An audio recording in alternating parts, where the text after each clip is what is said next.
Bonjour et bienvenue dans ma chaîne Mon Testament, c'est l'histoire de mon mariage. Le sujet d'aujourd'hui, je vais vous parler des étapes par lesquelles je suis passé pour la rupture. Un petit rappel, sachez qu'il y a un livre, un résumé de ce livre, une chaîne YouTube, une chaîne TikTok et des vidéos thématiques.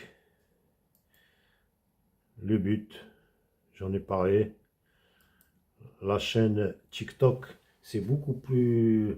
Il y a plus de visionnage que YouTube. Et je voudrais bien que vous commentiez mes vidéos. Comme ça, ce sera interactif. Et donc, notre sujet principal, c'est le système. Sachez qu'il y a un système, je crois que tout le monde l'a constaté. Un système plein de Machiavélie et de psychopathie.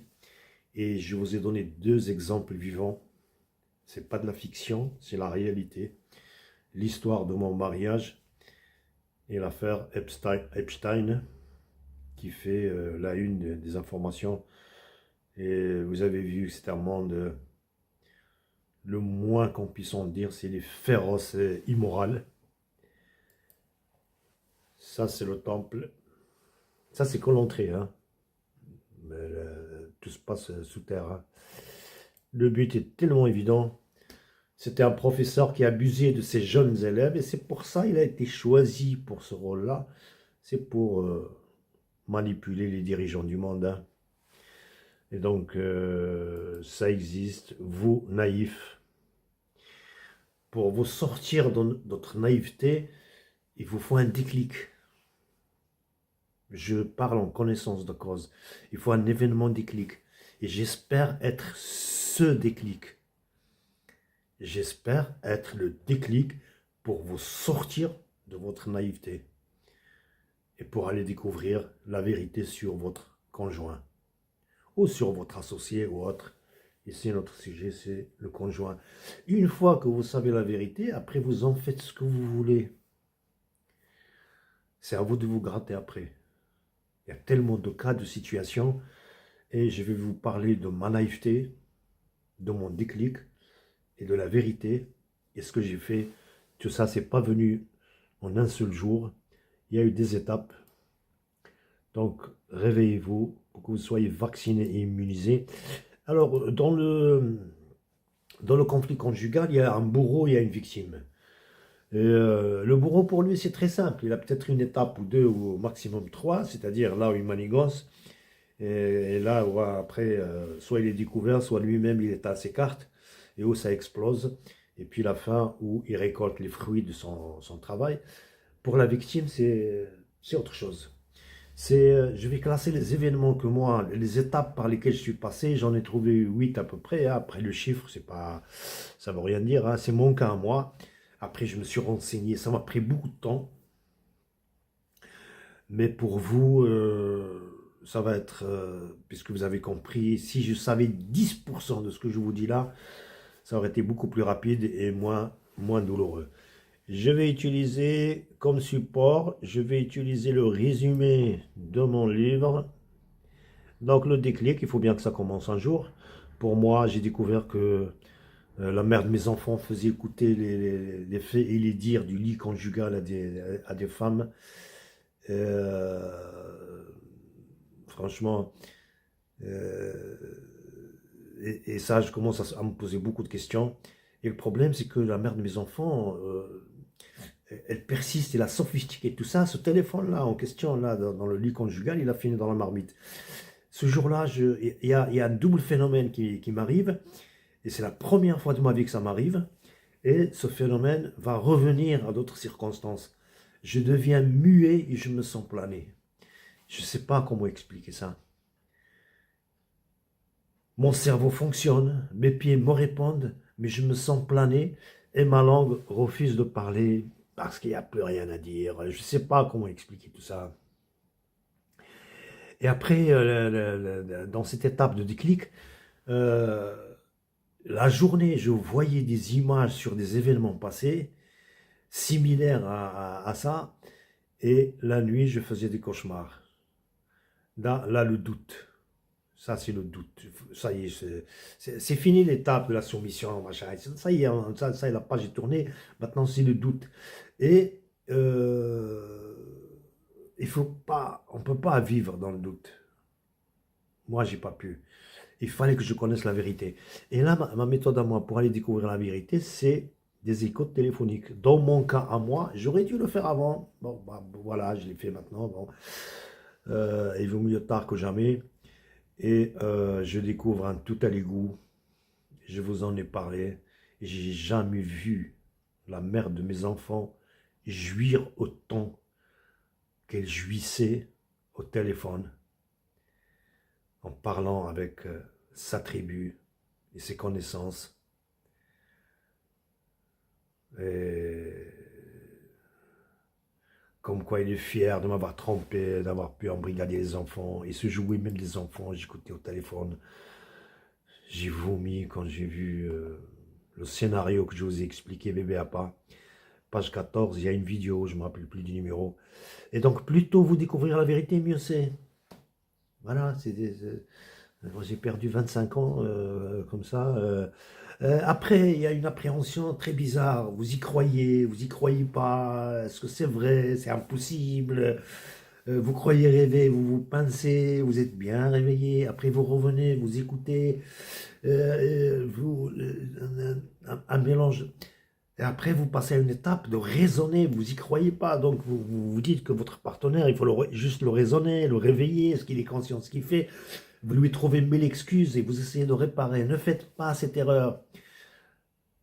C'est une grave erreur. J'ai perdu 4 ans bêtement, comme ça, pour essayer de raisonner quelqu'un. Impossible à raisonner.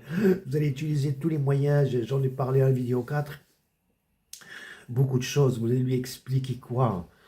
Vous allez le raisonner sur quoi? Il a déjà son raisonnement. Le voilà sans raisonnement. Et donc, je passe à l'étape supérieure, je fais des enregistrements téléphoniques. Pourquoi? Je vous donne un coup de main à la mère de mes enfants, juste pour l'aider un petit peu, pour la mettre face à elle-même. Ça, c'est normal, ça, ce que tu fais là. Oui, ça. Et je croyais qu'elle allait se repentir. Quand elle a su que je l'ai enregistré, elle est devenue enragée. Pour elle, c'est qui le coupable? C'est le téléphone. Jusqu'à maintenant, chaque fois que je m'en rappelle, je rigole. Même à l'époque, j'en ai rigolé. J'ai éclaté de rire, mais c'est incroyable. Tout ce que je vous ai raconté là, la cause de tout ça, c'est le téléphone. Et donc, elle a cassé tous les téléphones de la maison avec des déclarations guerrières. Incroyable. Hein. Et voilà le raisonnement. Le raisonnement du bourreau, c'est quoi? Tout ça, c'est à cause du téléphone. Tu ne connais pas les femmes, tu ne connais pas les lois, tu vas être étonné, je vais te dépouiller, je suis prêt à aller en enfer. Ta mère était sœur Sandé, fils d'eux, je vais te ramener un homme. Ce genre de raisonnement, vous allez raisonner cette personne? Voilà l'esprit, voilà le raisonnement. Il y a un raisonnement, mais le voilà. Mais il est pervers. Et donc, l'étape suivante, vous voulez ménager tout le monde. Hein. Ça y est, c'est la séparation, il n'y a plus rien à faire. On se quitte et on sauve, on épargne les enfants. Mais l'autre, il s'en fout des enfants. Ce qu'il veut, lui, il a un but, c'est combien il va gagner. C'est ça la Machiavelli, le fait d'avoir un but, d'y aller. Comme un éléphant dans une boutique de porcelaine. Il va dans son but, il est déjà tracé dans sa tête depuis belle lurette, depuis très très très longtemps. Donc j'ai utilisé les enregistrements téléphoniques pour faire un accord amiable, une transaction en fait, honnête. Hein. Et on a écrit noir sur blanc un accord et on a pris rendez-vous avec le notaire pour un divorce amiable. Et mon but à moi, c'est d'épargner les enfants. Après, la mère va se débrouiller pour me voler les enregistrements avec la complicité de mon troisième enfant. Et plus tard, je le saurai. Hein. Et le jour du rendez-vous notarial, pour le divorce amiable, la mère de mes enfants me déclare, en rigolant, hein, c'est pour ça que je vous dis, c'est pas pareil, les étapes pour le bourreau et pour la victime, c'est pas pareil, c'est pas la même chose. Hein. Et rigoler, je vais tellement détruire ta vie, je n'ai pas encore fini avec toi, tu vas voir ce qui va t'arriver, etc. Et là, c'est l'addition, pour le naïf. Ouais. Et là vient le cauchemar, le vrai cauchemar. Hein. En fait, il avait déjà commencé ça et il le continue, c'est son projet, c'est des choses que j'ai compris petit à petit. Après, je m'aperçois que elles font monter des accusations graves. Il a couru au tribunal pour poser une demande de séparation à mon tort exclusif. Et comme quoi, elle a été lésée et comme récompense, elle veut le patrimoine immobilier. Et là, c'est pas la douche froide, c'est pas moi. C'est, ça me dépasse. Ça y est, vous êtes dépassé. Ma dernière déclaration, hein, la mère, la toute dernière. Hein, voilà, je pars. Les enfants sont en dépôt chez toi. Tu en répondras de mon Dieu. La déclaration du bourreau, c'était quoi? La mère de mes enfants. Je vais avoir beaucoup d'argent. Hé, hé, si j'avais su, j'aurais augmenté la dose. Elle parlait de l'empoisonnement. Vous voyez un peu le raisonnement. Vous êtes dans un monde. Après vient, voilà, c'est l'étape suivante, c'est que vous devez partir. En fait, vous êtes obligé de faire ce que vous auriez dû faire spontanément tout seul. Au moins, vous auriez pu vous préparer, au moins préparer la valise. J'ai déjà expliqué ça, je devais partir et il fallait partir, c'est tout. Voilà. Vous retardez juste votre départ, c'est tout. Hein. Et donc, je suis parti, j'ai laissé mes appartements à mes enfants. Maintenant, ils sont majeurs, je reviens pour récupérer les plus honnêtes d'entre eux et mon patrimoine immobilier. Et là, il y a un phénomène qui s'installe. Peut-être que vous êtes dedans. Faites attention à votre comportement, comment vous réagissez, etc. Ça s'appelle taj.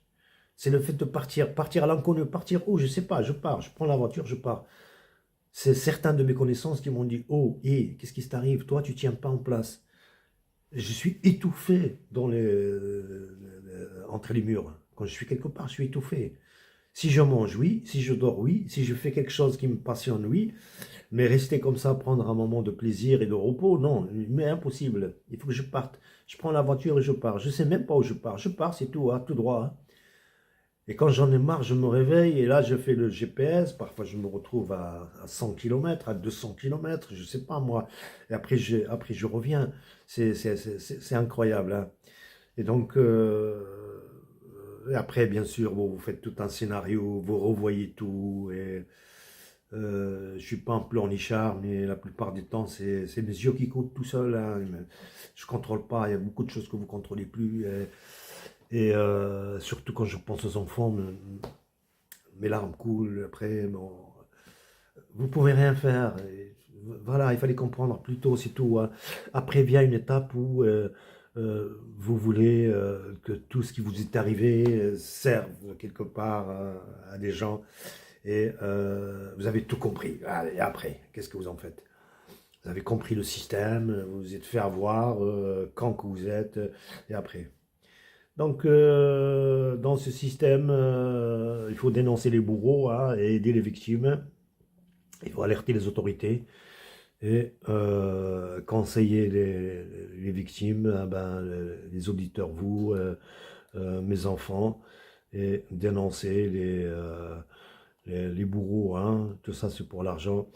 Et voilà, donc, pour ceux qui veulent connaissent pas vraiment, qui m'ont pas suivi, peuvent toujours regarder le résumé. J'ai des dossiers disponibles. J'ai d'autres dossiers qui s'adressent à mes enfants et ne sont pas publics. Et j'ai un très bon sujet. Si vous connaissez quelqu'un qui cherche un sujet pour une thèse doctorale, j'en ai un. Le proxénétisme et la prostitution légaux, pas illégaux, légaux au Maroc. Moi, je trouve que c'est très passionnant. Et bien sûr, des conseils. Moi, personne ne m'a conseillé.